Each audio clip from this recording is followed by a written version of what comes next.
33 নং দিছপুৰ সমষ্টিত কংগ্ৰেছ দলৰ মনোনীত প্ৰাৰ্থী মীৰা বৰঠাকুৰ গোস্বামীৰ দিন ৰাতি মাৰাথন নিৰ্বাচনী প্ৰচাৰ। মোক এবাৰৰ বাবে আপোনালোকে ভোট দি জয়ী কৰি বিধানসভালৈ পঠিয়াওক। মই বলিষ্ঠ কণ্ঠৰে বিধানসভাত আপোনালোকৰ হকে মাত মাতি যাম। উল্লেখ্য যে 33 নং দিছপুৰ বিধানসভা সমষ্টিৰ কংগ্ৰেছ দলৰ মনোনীত প্ৰাৰ্থী মীৰা বৰঠাকুৰ গোস্বামীয়ে দিন ৰাতি একাকাৰ কৰি ৰাইজৰ মাজত মাৰাথন নিৰ্বাচনী প্ৰচাৰ অব্যাহত ৰাখিছে।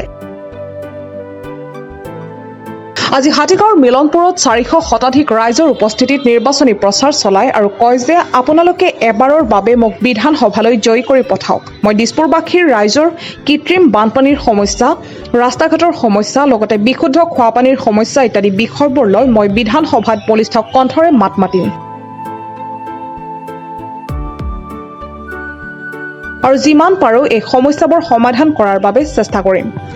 মই ধৰ্ম নিৰপেক্ষ মানুহ, জাতি ধৰ্ম নিৰ্বিশেষে মই সকলোৰে হকে মাত মাতিম আৰু গুৱাহাটীবাসীৰ ৰাইজৰ যিমানবোৰ সমস্যা আছে যিমান পাৰো মই সমাধান কৰাৰ বাবে চেষ্টা কৰিম। সেয়েহে অহা 9 এপ্ৰিল তাৰিখে আপোনালোকৰ অমূল্য ভোটবোৰ কংগ্ৰেছ দলৰ প্ৰতীক চিহ্নত প্ৰদান কৰি মোক বিপুল ভোটত জয়ী কৰে যেন তাৰ বাবে ৰাইজলৈ বিনম্ৰ আহ্বান জনাইছো। ৰাস্তা ঘাটেৰ অবস্থা বহুত বেয়া। এইটো বল বৰ্ষণ পড়লে মানে কৃত্ৰিম বানৰ সৃষ্টি হৈ যায়। হাতীগাঁৱতে নহয় সমগ্ৰ দিছপুৰ সমষ্টিত মই গলিয়ে গলিয়ে গৈছোঁ।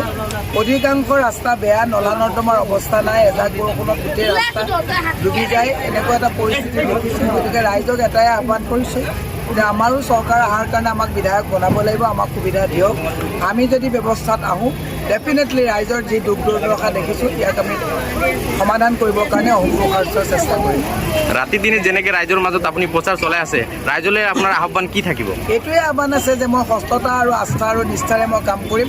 আপোনালোকে মোক ভোট দি সহায় কৰক। 9 তাৰিখে আপোনালোকে মোক ভোট দি ছাপোৰ্ট কৰক আৰু 4 মে' দিনাখন যি ৰিজাল্ট ওলাব তাৰপিছত 5 বছৰ মই ৰাইজৰ ওচৰত নিষ্ঠা আৰু সততাৰে কাম কৰিম। ৰিপৰ্ট কাৰ্ড লৈ পেলাই ৰাইজৰ ওচৰত নেক্সট বছৰ মই আহিম। বহুতেই তাৰ মানে কৈছে বিজেপি চৰকাৰে মুছলমান হোৱাৰ কাৰণে বহুতো ৰাস্তা কৰা নাই, সৰু সুৰা ৰাস্তাও কৰা নাই। আপুনি যদি বিধায়ক হয় এইবোৰ কৰিবনে? চাওক, মই একেবাৰে মানে এগৰাকী ছেকুলাৰ মানুহ।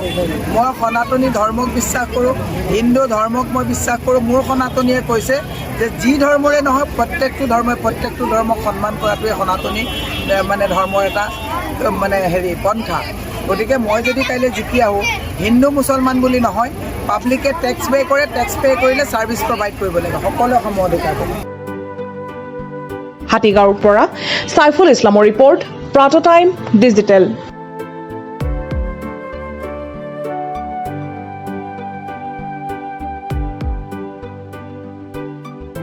শদিয়াৰ পৰা ধুবুৰীলৈ, বৰাকৰ পৰা ব্ৰহ্মপুত্ৰলৈ সকলোৰে মাজত চিনাকি এটা নাম প্ৰাতঃ টাইম। থলুৱা ভাষা, কৃষ্টি আৰু সত্য বাতৰিৰ আধাৰত প্ৰতিষ্ঠিত খবৰ প্ৰাতঃ টাইমৰ প্ৰতিটো বা বাতৰি পুংখানুপুংখভাৱে চাবলৈ Facebook, YouTube, website, Twitter, Instagram আৰু ব্লগাৰ পেজত লাইক আৰু ফ'ল' কৰক। ধন্যবাদ।